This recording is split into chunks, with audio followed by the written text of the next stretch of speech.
Sandra Blake was already running when the first shot hit the wall behind her. She didn't flinch. She pulled Seo Yeon tighter against her chest, the little girl's arms locked around her neck like a vice, the worn teddy bear crushed between them, and she ran. Wet pavement, narrow street, the kind of soul alley that swallowed sound and spat back echoes so the gunshots sounded like they were coming from everywhere at once. Sandra counted 3 shooters by the muzzle pattern. 2 behind, 1 cutting left trying to box her in. She turned right before he could complete the angle and hit a service corridor at full speed, her breathing controlled, her mind 3 moves ahead even as her body screamed. Seo Yeon wasn't screaming. That was the thing about this child that had undone Sandra slowly over 2 years. She didn't scream.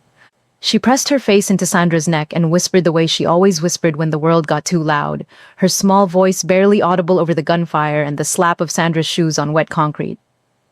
"Mommy Sandra, don't let go." "I've got you." Sandra's voice came out flat and certain.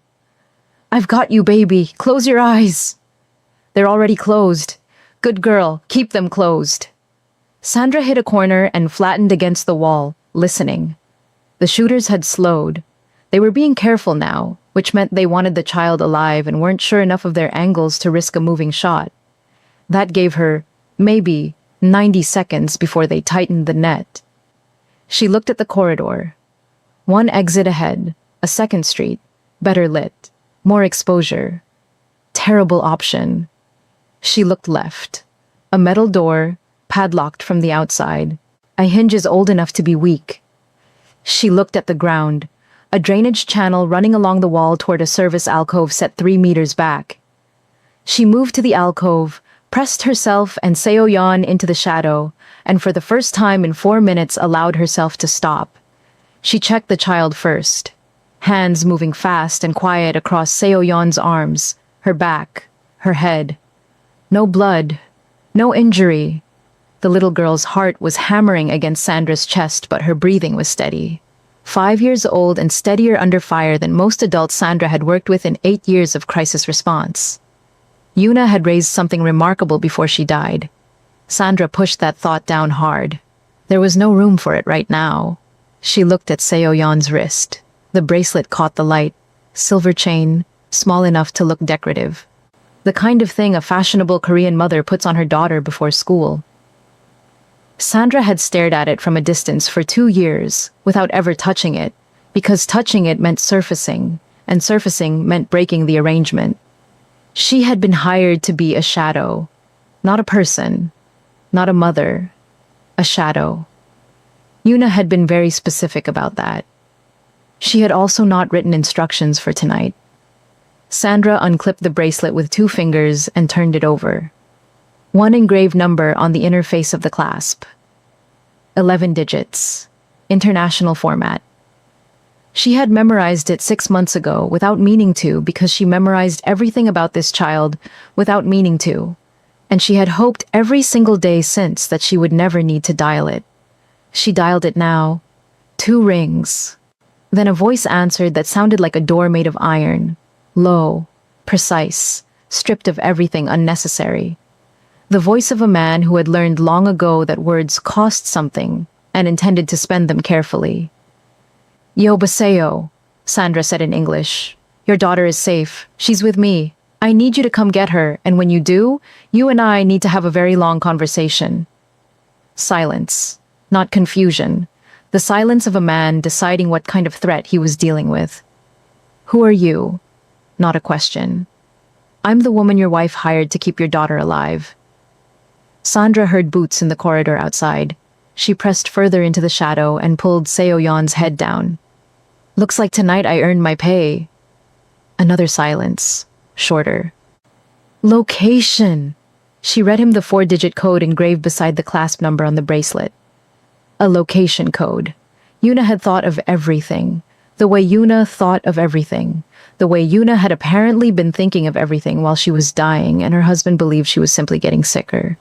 6 minutes, the iron voice said. The line went dead. Sandra looked at Seo Yeon in the dark. The little girl had opened her eyes.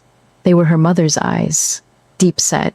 Serious. The kind that looked at you like they already knew the answer, and we're waiting politely for you to catch up." "Was that Daddy?" "That was Daddy." "Is he coming?" "He's coming." Seo-yeon nodded once, tucked the teddy bear under her chin, and closed her eyes, as though that settled it entirely. As though her father's word through a stranger's phone was all the information she needed to go completely calm. Sandra thought, not for the first time, that this child was going to be extraordinary when she grew up. She thought, not for the first time, that she might not be around to see it. That thought had never once stopped hurting. The boots outside stopped, right outside the metal door. Sandra stopped breathing. Then from the far end of the corridor, something hit the ground hard, the sound of a body meeting concrete at speed. Then another, then a third. Voices in rapid Korean. A scuffle, a short, suppressed burst that was not quite a gunshot, but was absolutely final. Then quiet. The metal door opened. A man Sandra didn't recognize stood in the frame. Black jacket, earpiece, the flat expression of someone who treated violence the way a plumber treats a blocked pipe. He looked at Sandra, looked at Seo-yeon, spoke one word into his earpiece in Korean. Then, in accented English, "He's here." Park Sung-min walked into the corridor and the air changed the way air changes when pressure systems collide. He was taller than Sandra had expected from 2 years of studying his photograph. Broader. He moved like someone who had never once considered whether he was allowed to be somewhere, just moved through spaces as though they had been built for him. Dark suit jacket over a plain shirt, the jacket not sitting right because he had put it on in a moving car and not cared enough to fix it. He came into the alcove and his eyes went straight to Seo-yeon. Sandra watched his face do something she hadn't expected. Not relief, not the tactical check of a man assessing an asset. Something older than both, something that cracked through the iron in his face for exactly 2 seconds before he locked it back. He reached for his daughter. Seo-yeon woke up, saw him, and her whole face opened like a window on the first warm morning of spring. "Daddy." She reached for him with one arm and kept the other arm locked around Sandra's neck. She would not let go of Sandra. Sungmin's hand closed around his daughter's waist, and he pulled gently, and Seo-yeon tightened her grip on Sandra and pressed her face back into Sandra's shoulder, and said, in a voice that was completely matter-of-fact, the way children state facts they have never once questioned, "Daddy, Mommy Sandra saved me." The corridor went absolutely still. Every one of Sungmin's men froze. Sungmin's face did something complicated and dangerous and private all at once. He looked up from his daughter to Sandra Blake, and Sandra looked back at him without moving, without explaining, without apologizing, because she had done nothing that required apology, and she had learned long ago not to fill silences that belonged to other people. His eyes measured her, decided something. "We should talk somewhere that isn't a service corridor," Sandra said. He looked at her for 3 more seconds. Then, "Come." And that was how Sandra Blake walked into Park Sung-min's world, through a metal door in a wet alley, carrying his daughter, wearing a dead woman's trust like a second skin. If you're watching this and you haven't subscribed yet, stop. Because what just happened in that corridor is the smallest thing in this story. Unsubscribe now. You're going to want to be here for every second of what comes next. The compound was 40 minutes outside Central Seoul, and Sandra knew its layout the way she knew the layout of every space connected to Seo-yeon's life.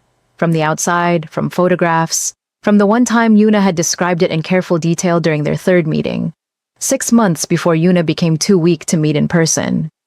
She knew which wing faced the garden. She knew the kitchen sat ground floor east.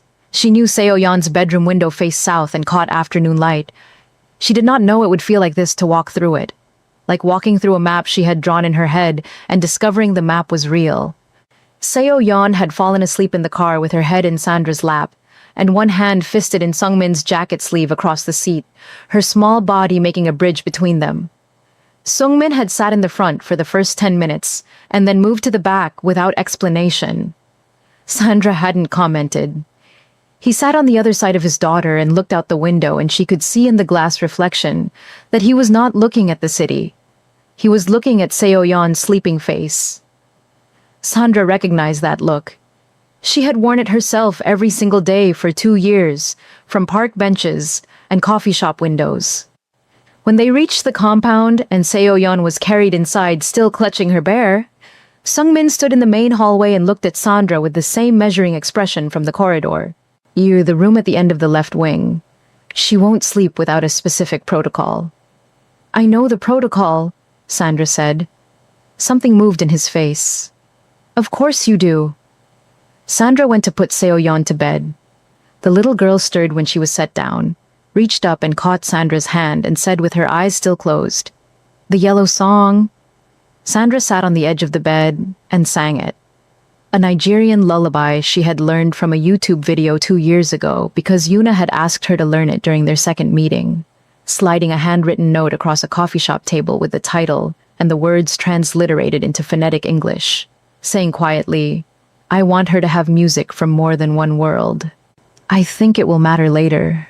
Sandra had gone home and learned it in an afternoon, and sung it to Seo-yeon from outside open windows on summer evenings, and wondered every time if she was getting the pronunciation right. Seo-yeon was asleep before the second verse. Sandra stood in the quiet room and felt the full weight of the night settle onto her shoulders all at once. She stood with it for a moment, then she squared her shoulders and went to find Park Sung-min.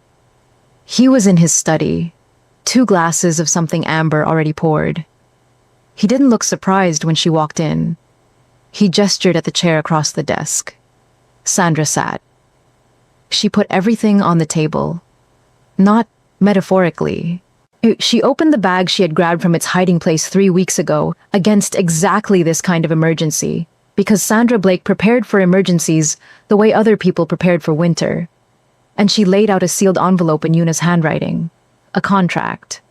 3 pages, handwritten, dated 18 months before Yuna's death, laying out the arrangement in careful language that was not binding in any courtroom, but was written by someone who understood precisely what they were committing to. She put the journal beside it.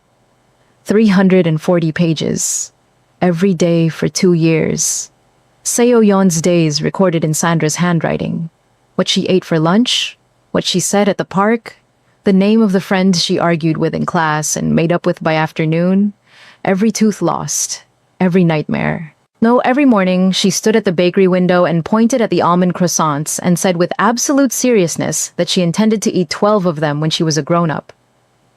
Sung-min read the contract first, then he opened the journal. He turned the pages slowly, and Sandra watched his face, and what she saw undid something in her chest. Because this was a man who had been holding an entire empire, together with pure control for 2 years, and the journal was quietly bypassing every wall he had. He stopped on a page near the middle. Sandra knew without looking which entry it was. Seo-yeon's 4th birthday. The park. The pink balloon released by accident and cried about for 7 minutes and laughed about for 20. Sandra had written 3 pages about that afternoon because she'd had nothing else to do when she got home, and the apartment had felt particularly empty that evening. Sung-min set the journal down with the care of someone handling something that had become unexpectedly fragile. "My wife never told me she was afraid," he said. His voice was even. It cost him something to keep it even. "She wasn't afraid for herself," Sandra said. "She was afraid for your daughter. There's a difference." "What did she tell you about me?" Sandra considered the question honestly. "She told me you loved your daughter completely. She told me your world was dangerous in ways you couldn't always control. She told me she needed someone who would show up every day without needing to be seen." A pause. "She told me she had chosen carefully." Sung-min was quiet for a long time. "She was always the one who chose carefully," he said. "I made decisions. She made choices. I never fully understood the difference until after she was gone." The room held that without comment. Then his second-in-command, Director Choi, compact, running on no sleep and pure professionalism, knocked twice and entered without waiting and spoke in rapid Korean. Sandra caught enough to understand the shape. Extraction team, survivor, interrogation, information recovered. Sung-min went very still in the specific way that Sandra had begun to understand meant he was most dangerous. The stillness of absolute decision. He turned to Sandra. 3 weeks ago, you said you saw something outside the bakery. She opened the journal to the entry without hesitation. She had known since the car ride that this moment was coming. Thursday morning, Seo-yeon's usual route. A man I didn't recognize photographing the street, not the buildings, the route, the timing of pedestrian traffic. She turned the journal to face him. Physical description, partial plate, timestamp. I logged it because that's what I do. Sungmin looked at the entry. He looked at it for a long time. Then his eyes moved, briefly, once, to a man standing near the study door. A lieutenant. Mid-40s. 8 years in the organization. A man named Woo Jin who had stood close enough to Sungmin at Yuna's funeral that Sandra had assumed complete trust. She understood immediately why Sungmin's eyes had gone there. She kept her voice flat and quiet because Woo Jin was 3 meters away. I'm going to need you to handle that before I leave this building, because if that man is still breathing when I walk out with Seo-yeon, I will become a problem you didn't budget for. The temperature in the room dropped hard. Woo Jin's jaw tightened. 2 of the other men repositioned without being told, a subtle shift that Sandra recognized as professional and final. Sungmin looked at her with something new in his face, something that looked, against all reasonable expectation, like respect. You clocked it in 4 seconds, he said. I see everything that involves that child, Sandra said. That's what your wife paid me for. Sungmin said one word in Korean without raising his voice. Woo Jin was walked out of the room by the 2 repositioned men before Sandra finished her next breath. Clean. Efficient. The door clicked shut. But Woo Jin wasn't finished. Halfway down the corridor outside, something went wrong.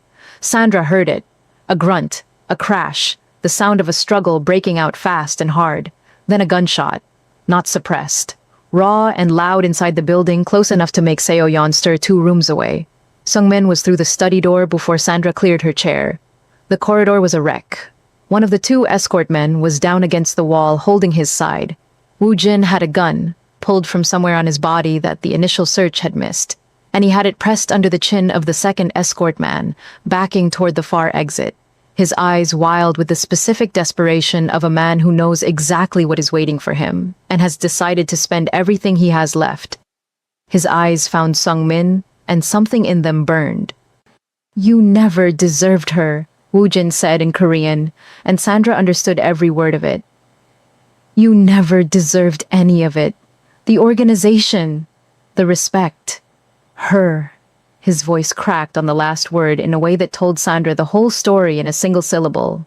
I was the one who was always there. I was the one who held everything together while you grieved.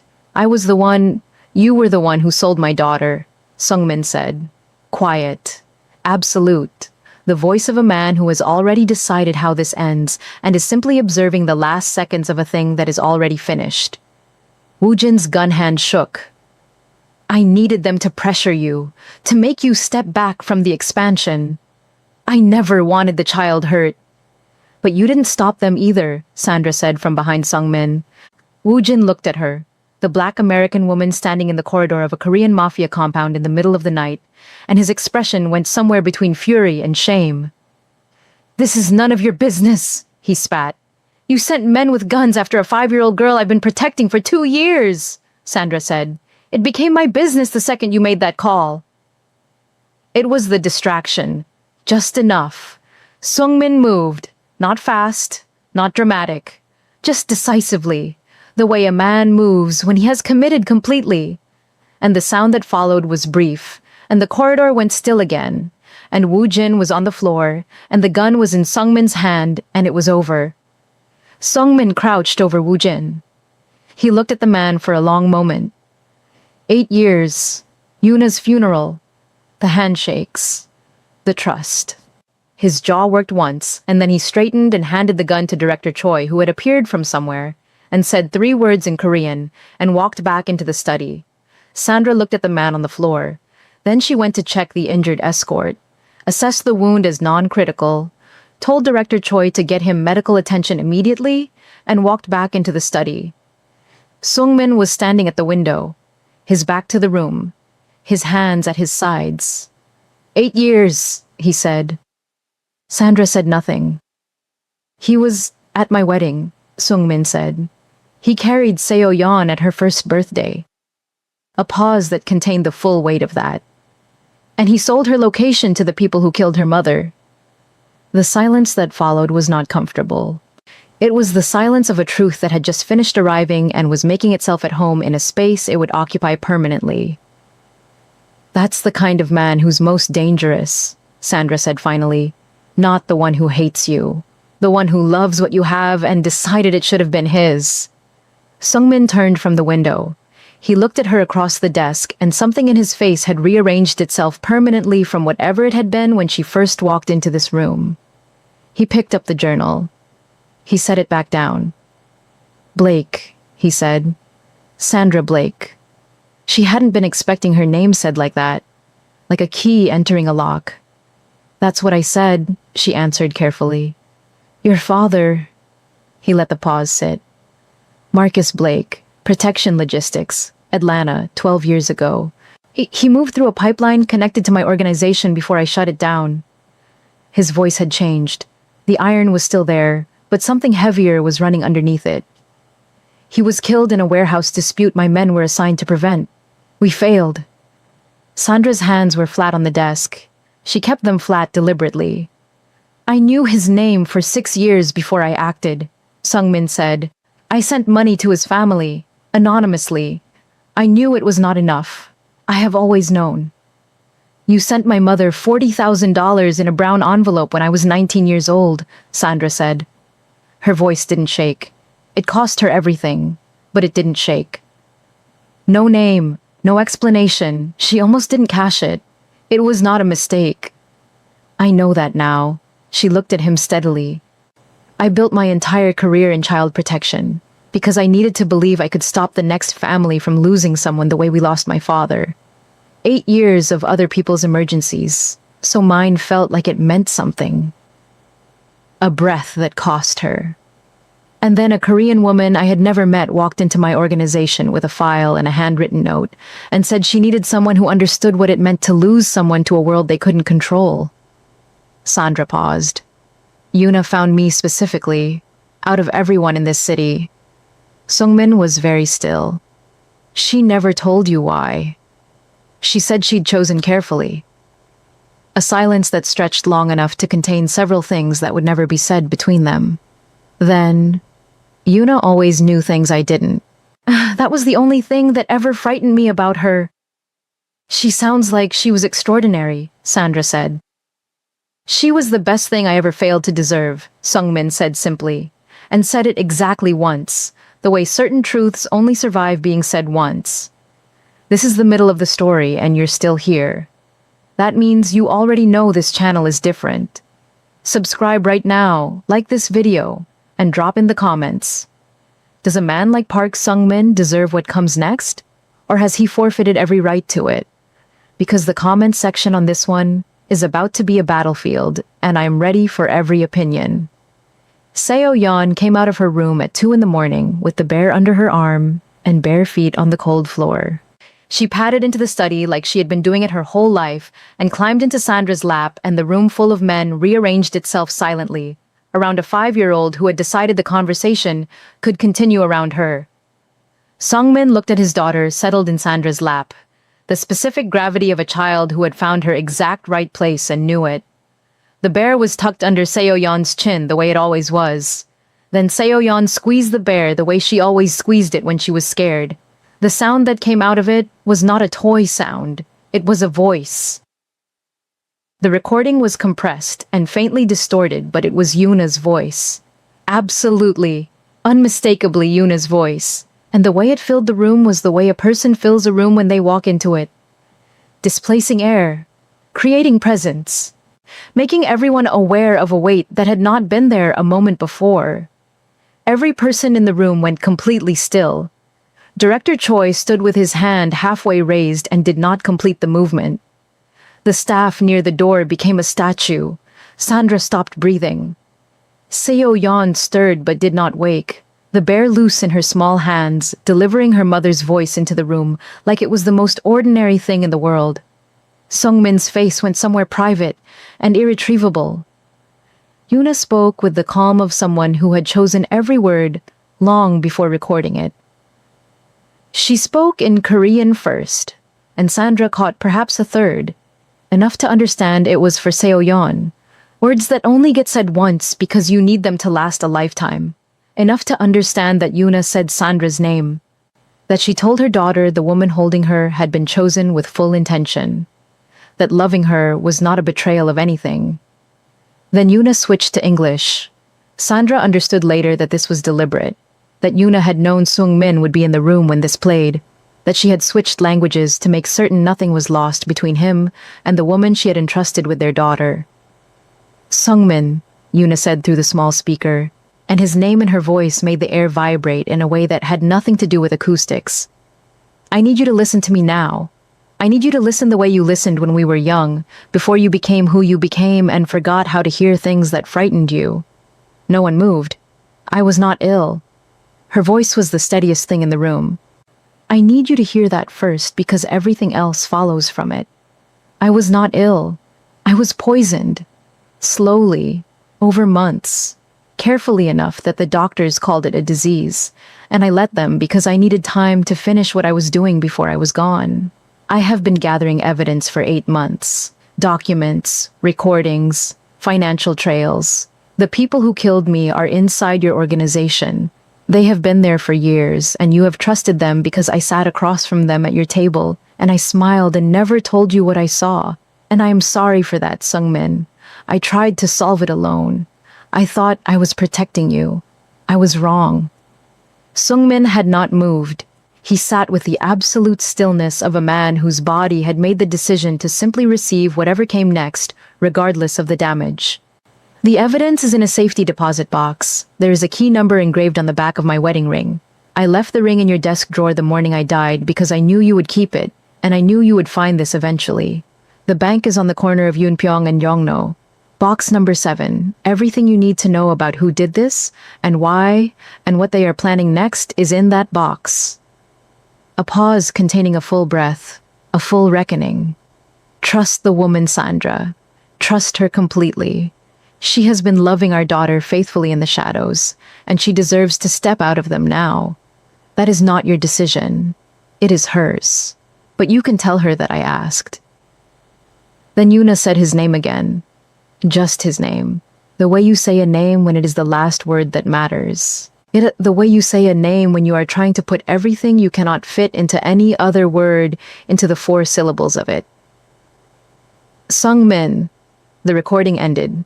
The room held what remained of it in silence the way cupped hands hold water. Carefully, aware of how much can be lost if the grip loosens. Seo-yeon slept through all of it with her mother's voice in her hands. Sung-min stood. He walked out of the study and the door closed with the precise click of a man holding himself together by the only tool he had ever known and refusing to put it down in front of people. Sandra sat in the silence he left and looked at the bear in Seo-yeon's hands. She thought about Yuna, somewhere in this building, recording into a toy with a dying woman's precision, building a chain of protection link by careful link. She thought Yuna was the most extraordinary person she had never properly met. She almost cried. She didn't. She held Seo-yeon and waited. Sung-min came back 11 minutes later. Sandra had counted. He was holding a ring, plain band, white gold, turned over in his fingers. He set it on the desk between them with the deliberateness of laying down a weapon. She planned all of this, he said. His voice was not quite what it had been. Something in it had been permanently rearranged. Every piece, the woman watching my daughter, the bear, the ring. She spent her last months building a system to survive her own death.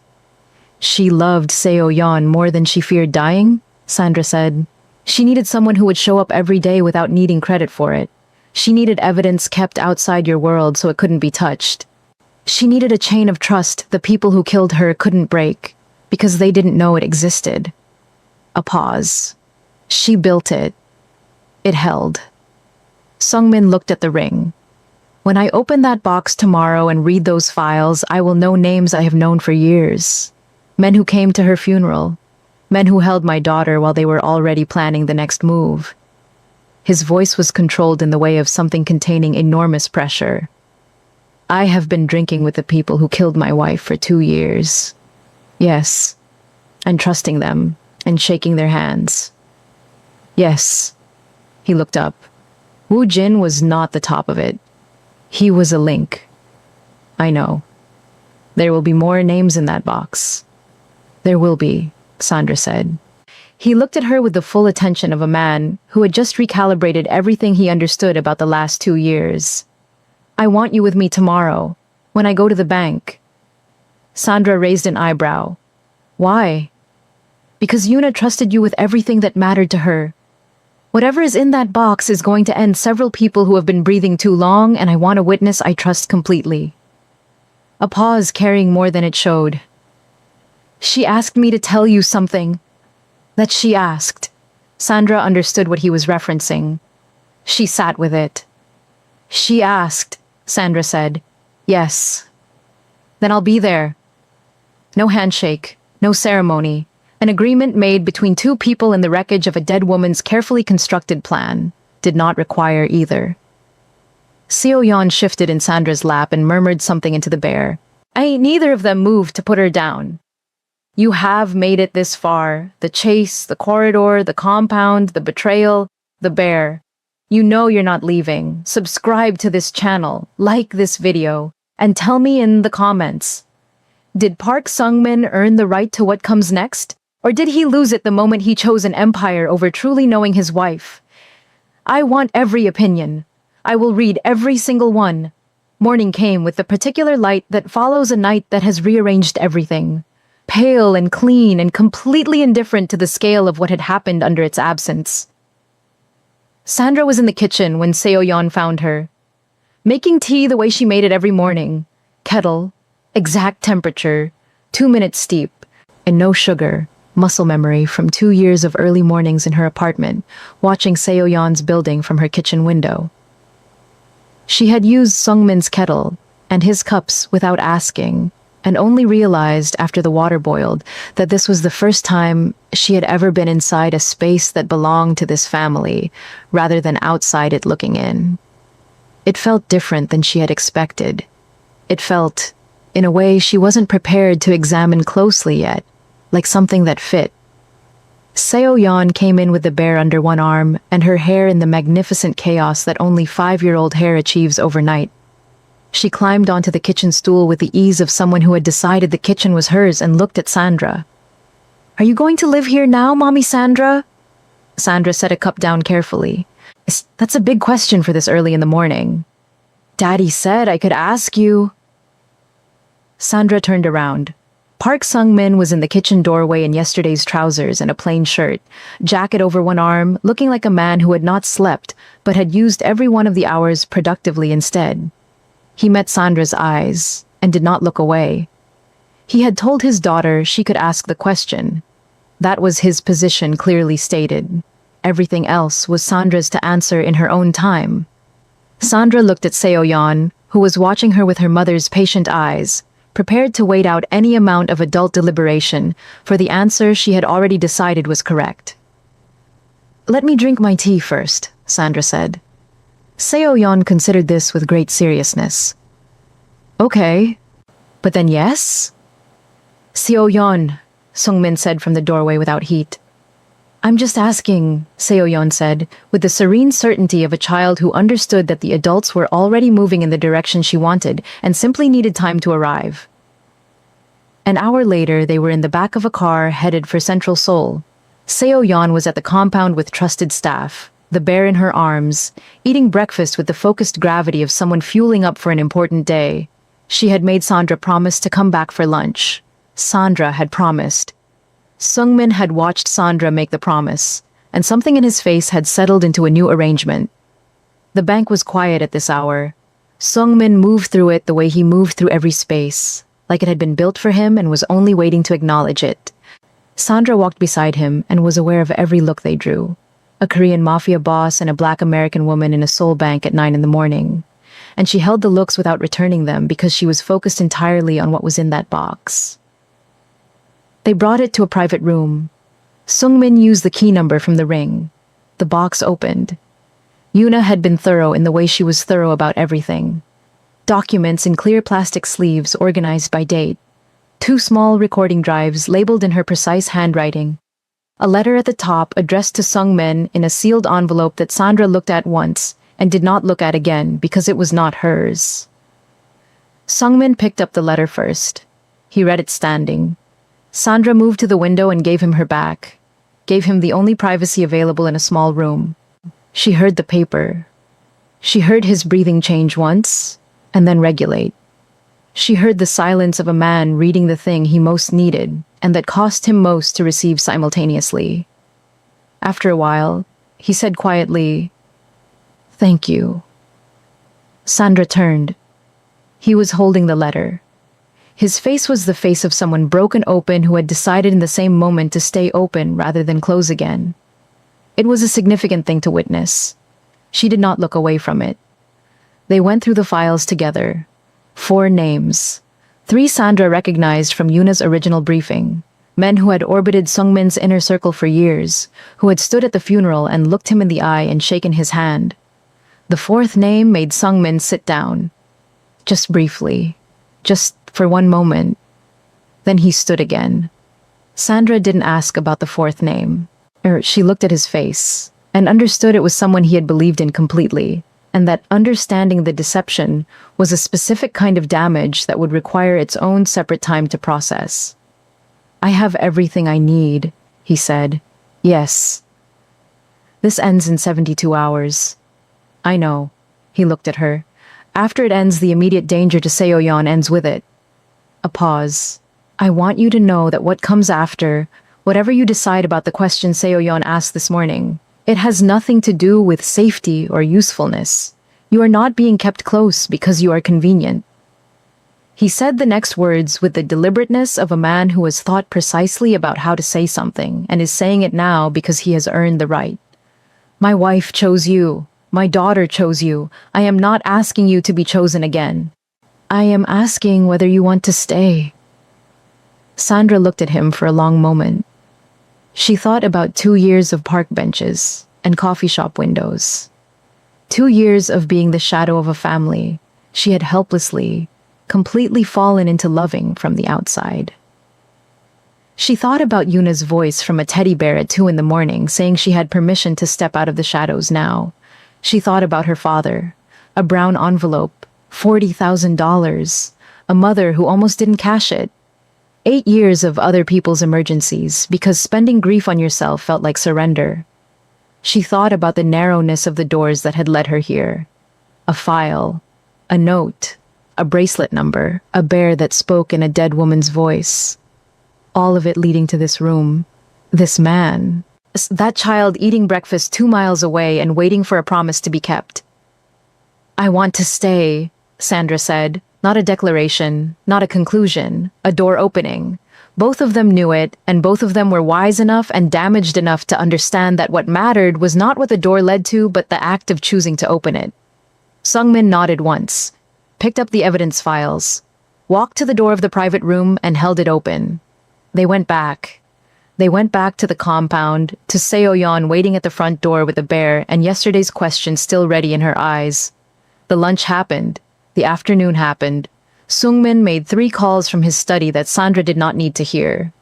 71 hours later, 4 names were no longer a problem. Sandra heard about it the way she heard about most things in Sungmin's world. Not directly, but through the shift in atmosphere. The way the compound breathed differently, the way the men moving through it carried themselves with the released tension of a sequence that had been set in motion and had now completed. She was in the garden with Seoyeon when Sungmin came and sat on the bench beside her. The little girl was chasing something in the grass, a butterfly or her own imagination, equally possible. The bear was on the bench between them. "It's done," he said. "I know." "All 4, Sandra nodded. She watched Seoyeon in the grass. The little girl stopped and looked back at them, the 2 adults on the bench, the bear between them, and gave them the look of someone who had expected this outcome and was satisfied to see it materializing. Then she went back to her chase. "She knew," Sandra said, "not about the 4 names, about all of it." "She always knew," Sungmin said. They sat while the afternoon light moved through the garden, and Seoyeon ran through the grass, and the bear held all the words Yuna had already said for both of them. The words that had done the work of building a bridge between two broken people in a single night, so that the morning could find them already on the other side of it. Already choosing. Already staying. Sandra thought about what it cost to love something from a distance for 2 years. She thought about the specific exhaustion of it, the discipline of being present and invisible simultaneously, and of caring completely without being allowed to show it. She thought that grief and love were the same muscle, just used differently, and that hers had been working without rest for 2 years and was ready now for something that didn't require hiding. She thought that the most important things in her life had arrived through the narrowest doors. She thought that Yuna Park had been right about everything. Sungmin said, without looking at her, "She would have liked you." "I would have liked her," Sandra said. Seoyeon came running back from the grass at full speed and launched herself onto the bench between them, grabbed the bear, and looked at both adults with the complete satisfaction of a 5-year-old whose world had organized itself correctly. "I'm hungry," she announced. "You're always hungry," Sandra said. "That's because I'm growing," Seoyeon said, with tremendous dignity. Sungmin made a sound that was not quite a laugh, but was the territory directly adjacent to one. The sound of a man remembering that he used to know how to make that sound, and finding it less foreign than expected. Seoyeon looked at him with delighted surprise, like she'd watched a locked door open, then looked at Sandra and her face said everything neither adult had managed to say yet. They went inside. They had lunch. The afternoon went slow the way afternoons do when nothing is chasing you and the light has room to take its time. That evening, Seoyeon put the bear to bed with the seriousness of a surgeon, and required both adults to witness the full procedure. Sungmin sat on his daughter's bedroom floor in a suit jacket and watched Sandra arrange stuffed animals in a specific order that apparently held cosmological significance. And he said nothing, but his face said everything. Sandra caught him looking. She looked back. The distance between where they had started 36 hours ago and where they were sitting now on a child's bedroom floor was the kind of distance that normally takes years. They had crossed it in a night because Yuna had already built the bridge and left the lights on. Seoyeon said her prayers. She prayed for Daddy. She prayed for Mommy Sandra. She paused with the careful seriousness of a child handling something precious. And then she prayed for Mommy Yuna in heaven and told her that the bear had worked exactly like she planned, that everything was okay now, or that she had learned 3 new words today and would tell her all of them tomorrow. Then she closed her eyes. Sandra and Sungmin stood together in the doorway of the room in the dark, and neither of them spoke, and neither of them needed to because the silence between them was not empty. It was full of every conversation still ahead of them, full of the particular weight of a beginning that knows what it is and is not afraid. Yuna Park had loved her daughter more than she feared dying. She had spent her last months building something designed to outlast her, a chain of love constructed link by careful link in the hope that it would hold when everything else fell. It held. Sandra Blake stepped out of the shadows. Not because she had been hired, not because she had been asked, and not because a dead woman's voice had given her permission from inside a teddy bear, though that had mattered, and she would carry it every day for the rest of her life. She stayed because this child had called her mom in the first moment of danger and meant it without reservation, and loving something that completely from a distance is a slow and particular damage, and Sandra Blake was finished with distance. She stayed because Park Sung-min had sat across from her in the ruins of everything he thought he knew and asked whether she wanted to be here, with the kind of stripped-down honesty that bypasses every defense, and nobody in Sandra's life had ever asked her that way, and she had discovered that being asked that way was the thing she had not known she was waiting for. She stayed because Yuna Park had chosen carefully, and Yuna Park was never wrong. If this story moved something in you, subscribe to this channel right now. If it broke something open, like this video so it reaches the next person who needs it, and leave me one thing in the comments. Tell me, did Yuna Park make the right choice? Did she gamble with her daughter's life on a stranger and get lucky? Or did she see something in Sandra Blake that Sandra couldn't yet see in herself? Drop your answer below. because this comment section is about to prove that nobody fully agrees on anything, and that is exactly where the best conversations live. I'll see you in the next one.